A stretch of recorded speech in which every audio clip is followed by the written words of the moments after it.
Welcome back to the Response Drivers Podcast, where we feature top marketing minds and dig into their inspiring stories. Learn how these leaders think and find big ideas to push your results and sales to the next level. Now, let's get started. Hey, I'm Rick Rapay, host of the Response Drivers Podcast. Here I dive deep with marketing experts and innovators, learn how they approach targeted marketing, and use data-driven strategies to acquire and retain customers. We'll talk about what's working, what's changing, and how we can stay ahead in an evolving marketing landscape. Response Drivers is brought to you by RPM Direct Marketing. RPM helps companies develop hard-hitting direct mail creative and utilize advanced testing and targeting methodologies to reach customers and prospects. Our goal is to fully optimize your marketing to drive more sales and exceed growth expectations. We deliver smarter, more profitable direct mail solutions so you can turn your direct mail programs into a predictable, efficient sales channel. Check out rpmdm.com to learn more. Well, I want to thank Dano Carver, who's a member of our team here at RPM, for introducing me to my guest today. Jonathan Lowe is a fractional CMO, and his business is called Salt Foundry Strategic Marketing. He's also co-founder and VP of products at an AI startup called MySidecar. He's also working on a book on marketing strategy called Empathy Marketing. And to top it off, he's also launched an email newsletter on strategic frameworks called The Strategic Frame. Jonathan is a busy guy, and he also earned a master's degree in management from Harvard University and certifications from the McKinsey Management Program. And he's based in Salt Lake City, Utah. Thank you so much for joining us today, Jonathan. Absolutely, Rick. It's a pleasure to be here.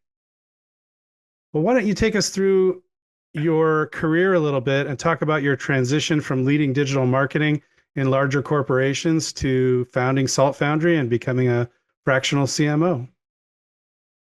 Absolutely. My journey is a little bit interesting. My undergraduate degree was actually in electrical engineering. So I grew up in the Chicago suburbs, went to the University of Illinois, and studied electrical engineering. That is what I ended up with my bachelor's degree in science. Now, near the end of my years there, junior year, I read some books and learned really about global poverty issues around the world. I felt very compelled to make a difference around that issue and had a really big moment where I had to think about, well, what really should I be dedicating the rest of my life to? And so I ended up accepting a fellowship program with a really great global nonprofit called World Vision. This is where I'm at Dano, and we were able to work for this incredible organization. My commitment there was a 13-month fellowship program to work on campus activism programs. Wow. Now, when I went there, this great organization, which brings in $2 billion in annual revenue. The US office was about $1 billion. They impact over 40,000. They have over 40,000 staff in like 97 countries.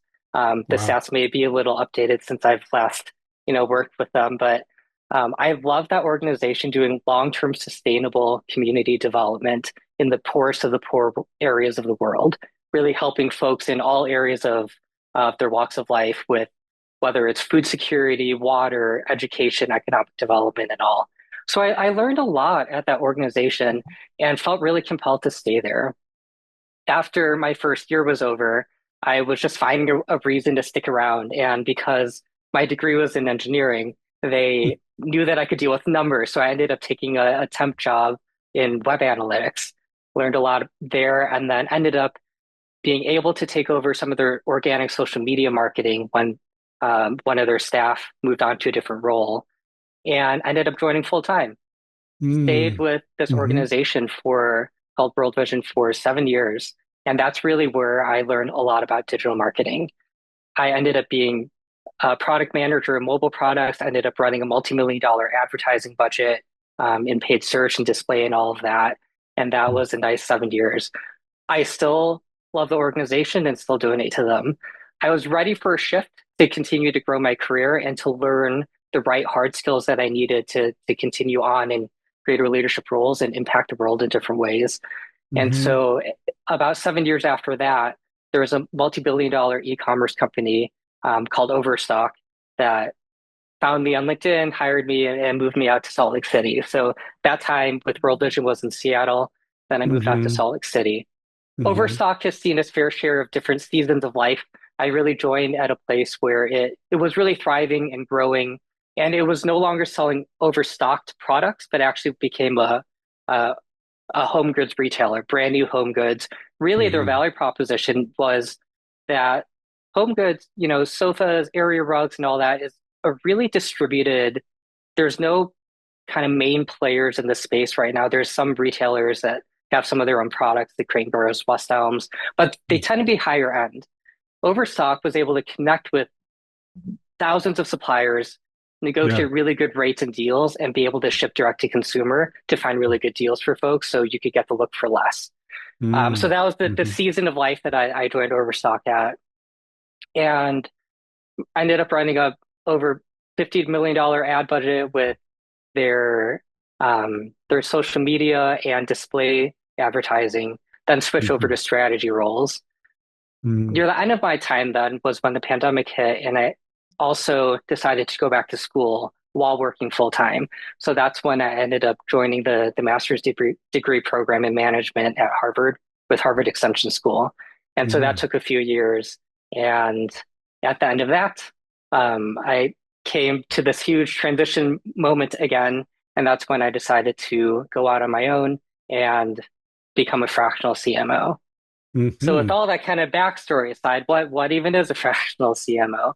A Yeah. fractional CMO is a part-time executive essentially that works embedded within companies. So I will only ever take on three, maybe four clients at a time because I Mm-hmm. dedicate approximately 10 hours a week with each one. I'm really a Mm-hmm. part of their team, part of their executive team. I help Mm-hmm. define the KPI, set targets with the leadership, and then lead the teams and manage their agencies to execute. I'd like to say that I'm not an agency, but I'll manage your agencies for you. And so I Mm-hmm. transitioned into this realm of world where I was able to support smaller organizations. And Right. that's my main focus these days. That's super interesting. Um, Tell us a little bit about your AI startup called MySidecar. Yeah. So my fractional CMO business, which is called Salt Foundry, was going very well, right? And so I was able to connect with e-commerce. My core competency really is in e-commerce direct to consumer. So if you Mm-hmm. have a product that you're trying to sell and sell to everyone in America who is, the right fit, Mm-hmm. that's where I have a lot of my expertise. So managing everything from paid search, email, your website optimization, all of those elements. I'd like to say that, the job of a CMO for e-commerce is to drive incremental traffic, optimize conversion rates, and increase lifetime value. Mm-hmm. Now, since being in this realm, I've also been meeting a lot of B2B startups, and I've learned that the CMO for B2B is to help generate brand authority, increase qualified leads, and enable sales teams. So I've got all these frameworks in place that I was able to create Mm. to sustain this great business, of which also I've been bringing on other contract fractional CMOs who are experts in different industries. So if you have a need, and this is, if this is interesting to any of your listeners, I Mm-hmm. probably can find someone, if not myself, to really Mm-hmm. serve as the leader. I'd like to say you get all the benefits without paying the benefits, right? So Right. on Right. paper, we're a contract, but really in practice, your teams will feel like we're full time, essentially. Yeah. Now, because that has been going well, I ended up getting connected with a tool called MySidecar that had been running, the team had been running for about a year when I learned about them. And they were building and still are a marketing strategy and execution AI platform. They're AI native. And so I discovered that the founder was in Salt Lake City, where I live, and asked someone, a mutual connection, for an introduction. Met Mm-hmm. with this great founder, Ralph Bonsosin, and said, "Hey, I've had ideas to build a tool like this anyway. I could see a lot of value for my clients, the brands that I work with, also with folks like me, fractional CMOs and agencies and others. You're really Mm-hmm. accelerating someone's ability to generate a really effective marketing strategy and then enabling them to essentially have created a custom GPT just by plugging in a website. And then you can create all sorts of deliverables, whether they're more strategic, like SEO keywords, or tactical, such as landing page copy or sales scripts for your teams and such. So they were Mm. already on their path to doing this. And I ended up joining as a partner to be their VP of product. This was earlier this year in 2025. Wow, exciting. Yeah. You went from corporate to very entrepreneurial, which is always a fun transition. Yeah, I've heard feedback from folks that my career has been 14 years in-house, right, at only two organizations. So I've stuck around a lot. I've heard Hmm. from mentors and others observing my career that they called me a bit of an entrepreneur, that even within these organizations, I've been very entrepreneurial and often seeking learning and affecting different areas and being very strategic and seeing connections between elements. And Yeah. so I think it was a very natural transition to at some point have Hmm. the confidence which my grad school degree helped with, and Yeah. the skills now having worked in the industry for over 15 years to go Yeah. out on my own Yeah. and pursue these different different paths of how I can be adding value to folks in their companies. Yeah, I mean, my career isn't too dissimilar. I spent 15 years in the large advertising agency, large direct marketing agency world and ran the AT&T account for about 10 years. And Hmm. so got a lot of experience working on huge budgets and huge programs. And then I started RPM. Gosh, it's been about 17 years ago now. Wow. But well, that's super exciting. I got to check out MySidecar. Is that something that there's a website that I can check out Yes, or? absolutely. Thank you for asking. My sidecar is live. Go to mysidecar.ai. Uh-huh. Again, that's mysidecar.ai. And you will be able to, there is a free version if you just need your one company. Mm. And if you're in-house, that's actually very easy and convenient for you. Plug in your Mm-hmm. website URL, and then you can upload a list of, or type out a list of competitors, or if you have Mm-hmm. strategy documents, you can upload those as well. Hit Mm. enter, that will generate a marketing strategy for you. And then from that, you will be able to validate all the pieces, your value proposition, your competition, your market placement, brand positioning, brand voice. You can validate and lock in sections and then regenerate Wow. everything else if things need to be adjusted based on your personas or whatever it is. Once you have that, then you can create initiatives and deliverables. So this is where you say, hey, I need a sales playbook or a new go-to-market strategy for a new product that I'm launching, or I really need to Mm-hmm. generate traffic to the website. You can Mm-hmm. select an initiative, which is in a sense kind of your job to be done in a sense for your marketing intent. And then it Mm-hmm. will recommend all sorts of deliverables of which you can then generate real content against. That's where I Wow. previously had mentioned landing page, copy, SEO keywords, sales call scripts, emails, etc. It Yeah. generates all of that. And Wow. then there's a full library where you can in an organized fashion. You can edit, you can have the AI edit sections, tweak it, save it, and we'll eventually build team functions as well, where Mm-hmm. then you'll be able to send this to your clients if you're an agency, send this to your Mm-hmm. manager if you need approval. And so we'll Mm-hmm. we'll be creating a lot of team collaboration features soon. Well, I'm going to play dumb a little bit and ask a few more questions, digging a little deeper into I'd love this. to. Because it sounds like, automation that is going to be replacing the human marketer with, automated answers. What's the role that the CMO will play in this new automated, AI driven world? Yeah, absolutely. I see artificial intelligence and our current iteration of it, right, which is a lot to be engaging with large language models with LLMs, Mm-hmm. just like any other form of technology that's come up in the past. Mm-hmm. We don't need to fear it. In fact, it will enhance what we can accomplish and will enhance the creativity and the wisdom that humans have, right? And so I actually see that this is the overall movement and trend of AI is going to be beneficial for all folks. We're Mm-hmm. making, not we, my team, but society is making breakthroughs in medical research. There's just so many different elements in Mm-hmm. autonomous driving that is going to benefit all of society.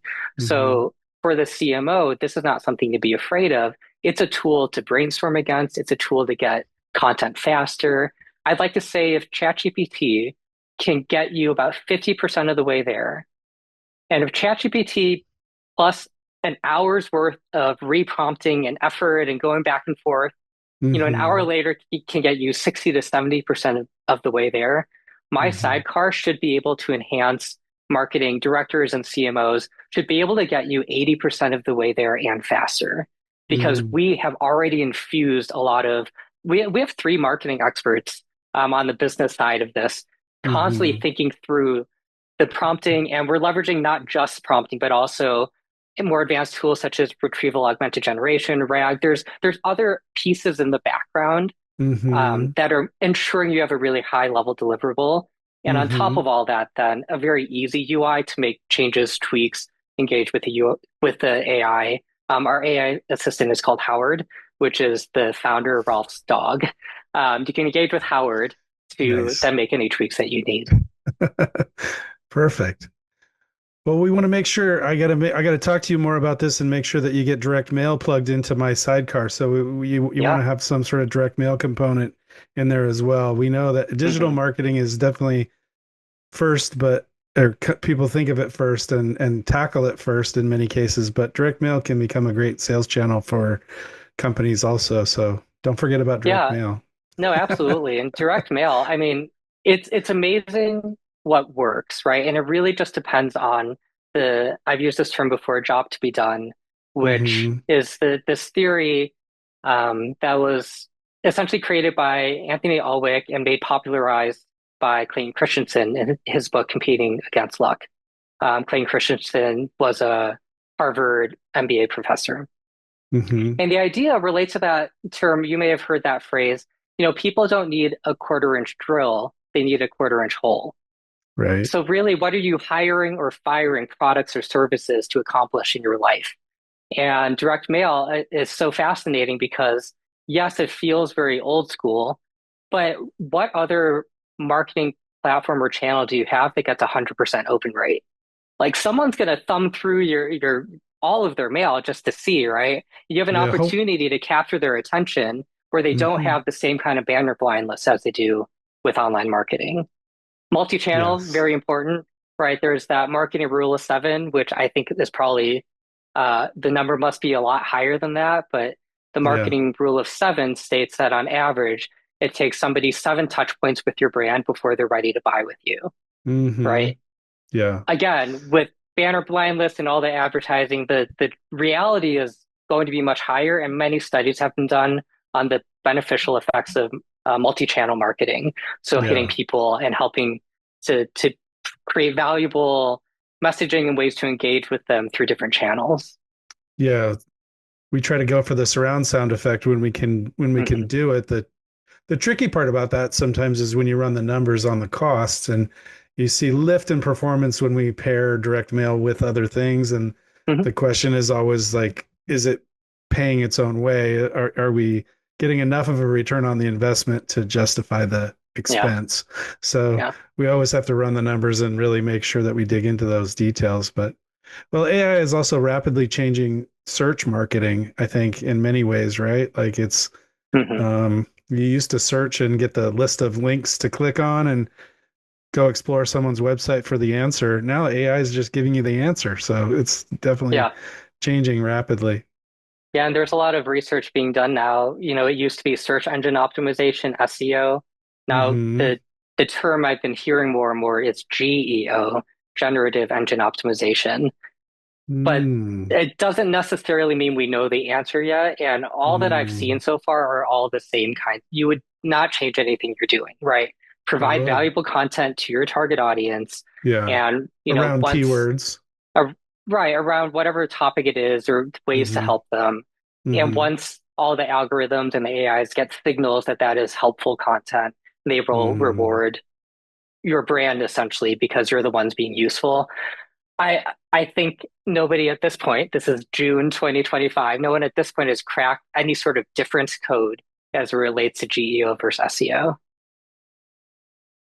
Yeah, at some point it creates this weird sort of feedback loop if everyone's using AI to generate the content, and then Well, yeah. AI is using the content to generate the answer. It's like, isn't it like Well, a loop? I don't know. that brings up two really good points. One is, I say my sidecar, my AI Yeah. startup should get you 80% of the way there. Yeah. I don't believe that because it can't get you 100% of the way there. I say that Right. because it should only get you Right. 80% of the way there.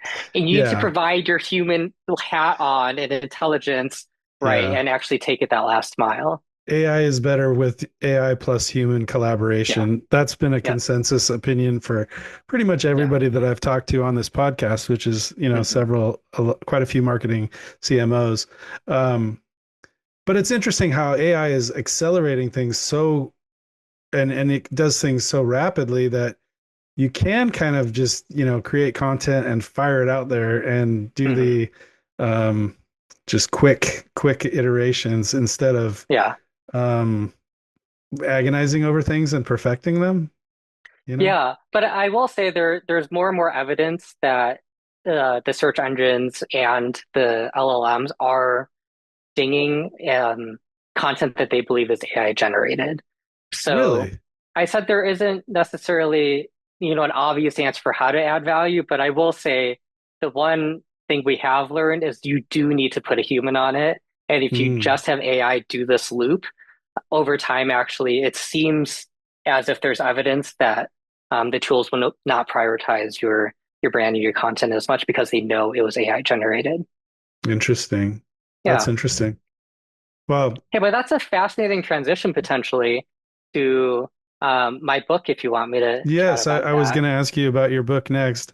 Your book focuses on empathy marketing.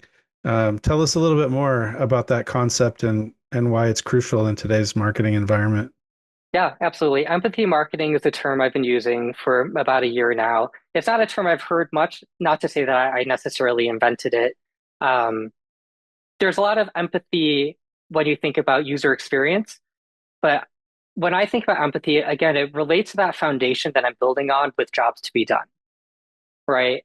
And so the idea of empathy marketing is that in every stage of the marketing funnel, and that's just the funnel is just one easy way to understand, folks going from awareness of your brand to consideration of your brand to purchasing.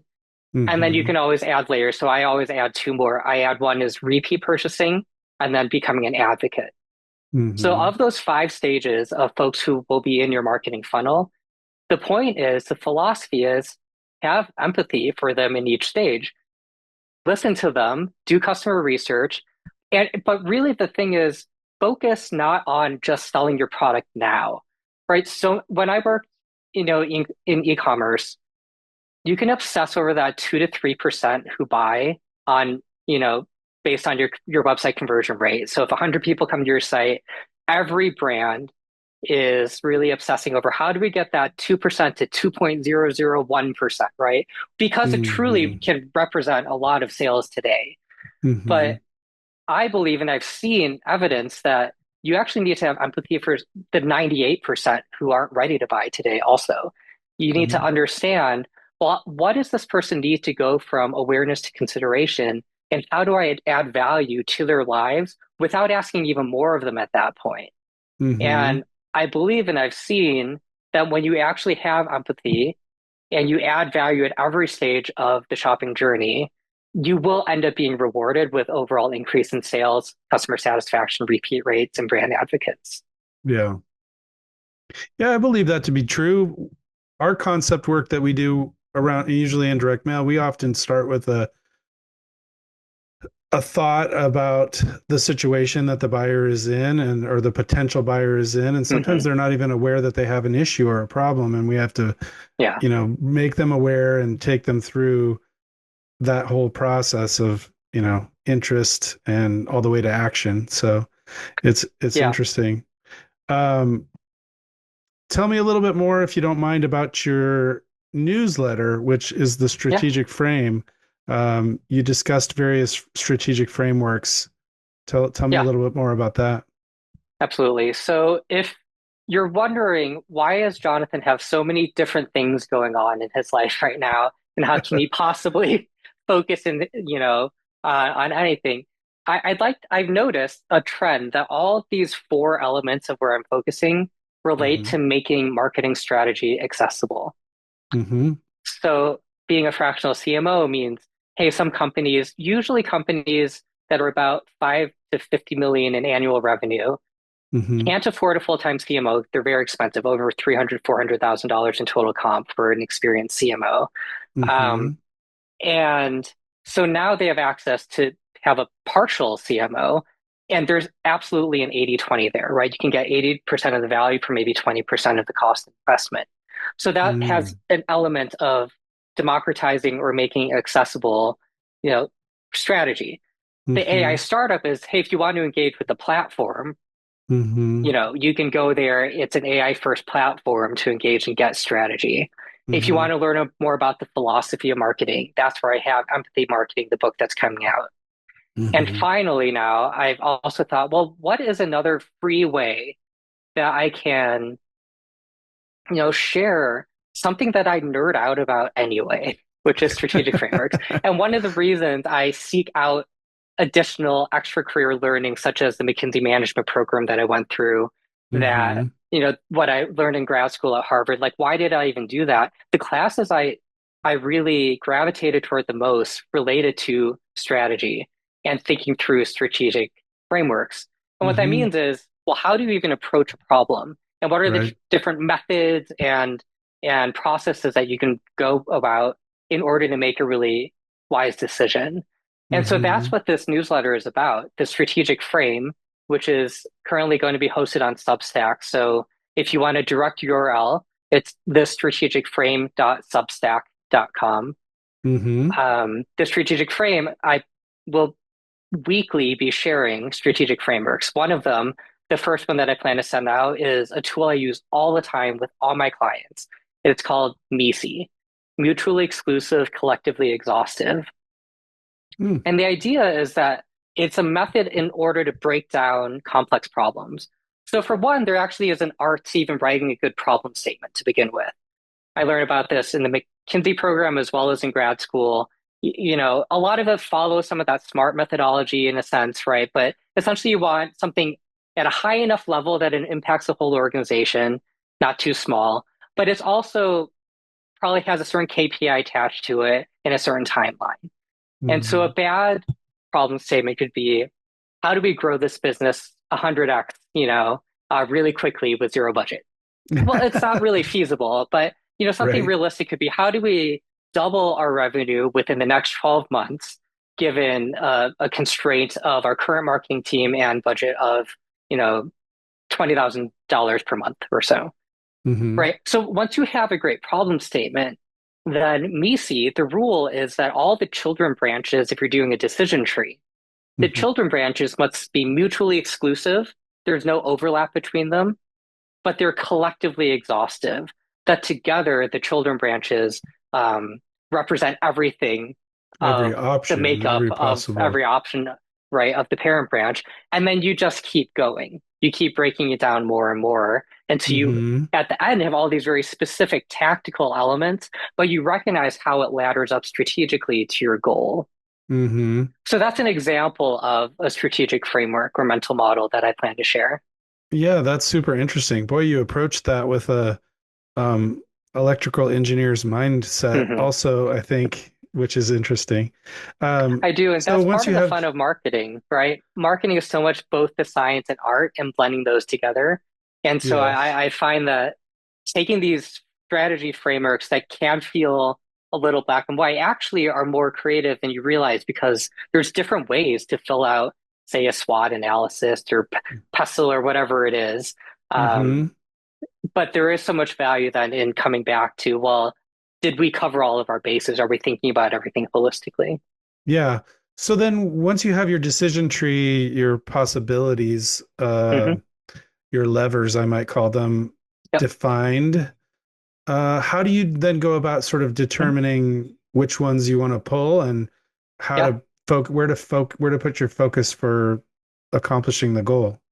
Yeah, absolutely. So in this particular case, more frameworks. So to build out on this, right, Framework one thing two. that can be helpful is actually to start adding numbers against your current case and what you believe might be possible.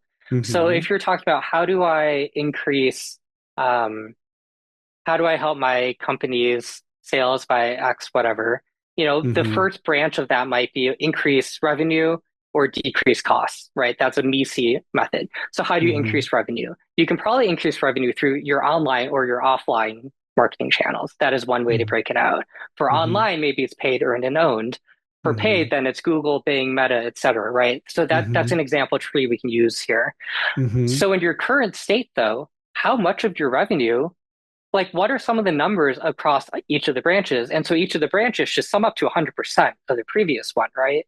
So if we're Mm-hmm. talking paid media, how effective is your Meta versus your Google versus your X or whatever else it is, Right. right? You can start putting numbers against everything and see either, oh, offline, we have all these wholesale partnerships. Offline is not performing nearly as good as online. And so there's a huge opportunity there. On the Mm-hmm. flip side, maybe 90% of your business is offline and that's where your expertise lies, and you Mm-hmm. don't have the resources to grow online. So just, a 5% shift in your wholesale might be the bigger opportunity. Again, there's Mm-hmm. a bit of an art then to looking at all of your opportunities. And so what Right. I would do then is take all of your end branches, and here's where framework number two comes, is, what folks call the two by two matrix, Eisenhower matrix, BCG matrix. I recognize the last two I mentioned usually have the specific axes, but Mm-hmm. essentially you put it on a two by two matrix with two axes, right? Mm-hmm. Usually relates to level of effort on one axis and, relative impact to the business or estimated revenue that could be generated for Mm-hmm. the other axis. Right. And you right. That's one way to then see of all of your options, Yeah. for the lowest amount of effort and the greatest impact, what opportunity is there. That makes sense. Yeah. I guess a lot of people might look at the current performance of their digital marketing and also Hmm. say, well, it's currently performing well, but it's kind of maxed out in some Yeah, cases and it doesn't have the room to scale. Other things might be more scalable, right. depending on Absolutely. if you're not using them yet, there might be a huge opportunity there. So I guess it's a matter of looking at the performance versus the opportunity, perhaps. Yep. Interesting. Well, your frameworks are interesting. I'm going to be a subscriber and Thank be you. checking these out. I think these sound right up my alley. So that's exciting. Love that. Um, well, we've talked a little bit about AI, so I won't get into that. But is there any other technology that you think is really important for marketers, current marketers to embrace and use? Hmm. Technology, there's so many options to accomplish what you need. Mm-hmm. I found that really, depending on the industry, different players and tools will be more effective. What I will Mm-hmm. say, though, is to make sure that you're working with influencers and Mm-hmm. micro influencers, because that is how word of mouth and authenticity will come across today. Right. In the Mm-hmm. age of AI, I'm seeing more and more that folks don't quite know what to trust online. And especially if it's just a landing page, right, with copy, or you just see, stock photography and text over that selling something. If it doesn't feel authentic, then there's no reason to pay attention to that brand anymore. That's why so many brands are even growing just when their founder is willing to go on TikTok every day, once a day, and just talk and document their journey and what they're going through. There's a real level of authenticity there. And that's where Mm-hmm. also the modern day version of, word of mouth referrals relates to influencers. So find folks who are in your niche and partner with them so that they believe in your brand, right? You have to make sure your product is actually good and useful, and Mm-hmm. have them advocate for your brand. And so not exactly a piece of technology, but a philosophy around we need real people still. Mm-hmm. Marketers still need real people to talk about real things in an Right. authentic way that isn't just behind the mask of AI. Well, that's really good advice. How do you approach measuring the success of marketing campaigns? What are Mhm. some of the KPIs that you focus in on, and how do you advise clients about that?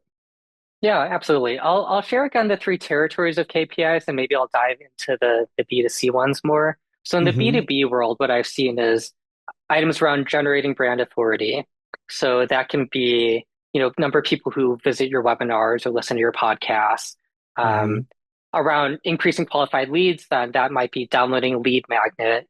That would be website visits, and you can retarget them with ads. And then Mm-hmm. enabling the sales team is what resources, PDFs or whatever it is, or even sales scripts or what you're learning on the marketing side, just integrating really well to enable the sales team. On the B2C side, I really kind of see three main territories of KPIs, especially in digital. There's Mm-hmm. driving incremental traffic. So you look at how many total impressions you have, what your engagement rates are off platform, then Mm-hmm. ultimately how many people visit your various purchasing channels. That could be your website, that could be a marketplace like Amazon or Walmart, driving traffic to your products wherever they might be purchased. There's then the optimization of conversion rate. So obviously you need to drive qualified traffic, and that's always a debate of, how good is the traffic to begin with.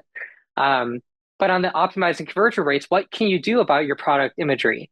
What can you do about, your copy and the way that you answer questions? Now that Mm-hmm. someone has shown interest, can you retarget them? Can you give them potentially deals and great customer service so that they actually want to purchase now that they've heard about your brand? Mm-hmm. And then finally, another kind of major territory in the KPIs for B2C relate to increasing customer lifetime value. So that is that repeat purchase that I mentioned near the bottom of the funnel, as well as Mm-hmm. creating brand advocates so that your customers actually become your sellers, right? They do that Mm-hmm. word of mouth to all of their friends and the folks that they have influence around. So customer lifetime value relates to, for a particular customer, how often are they repeat purchasing from you? And then Sure. what dollar amount?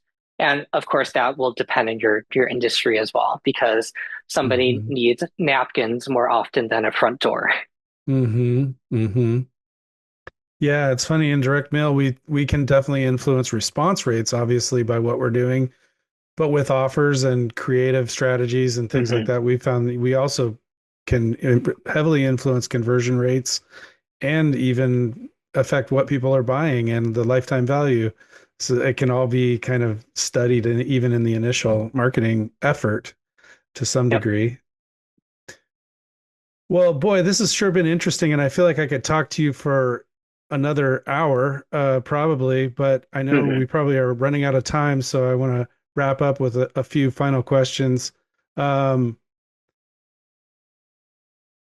how can people get in touch with you if they want to learn more and potentially hire you to help them with their marketing? Yeah, absolutely. I'll give maybe way too many links, which breaks all the rules of marketing of keeping one clear CTA. But feel free to find me on LinkedIn. The Hmm. direct URL is, the /in/ and then Jonathan Lowe 7, JONATHANLO 7, right? Find me on LinkedIn. Also go to my website, saltfoundrystrategy.com. You can see case studies around all of my fractional CMO work. For the AI startup, you can go directly to MySidecar.ai. Hmm. And then for the newsletter, it's thestrategicframe.substack.com.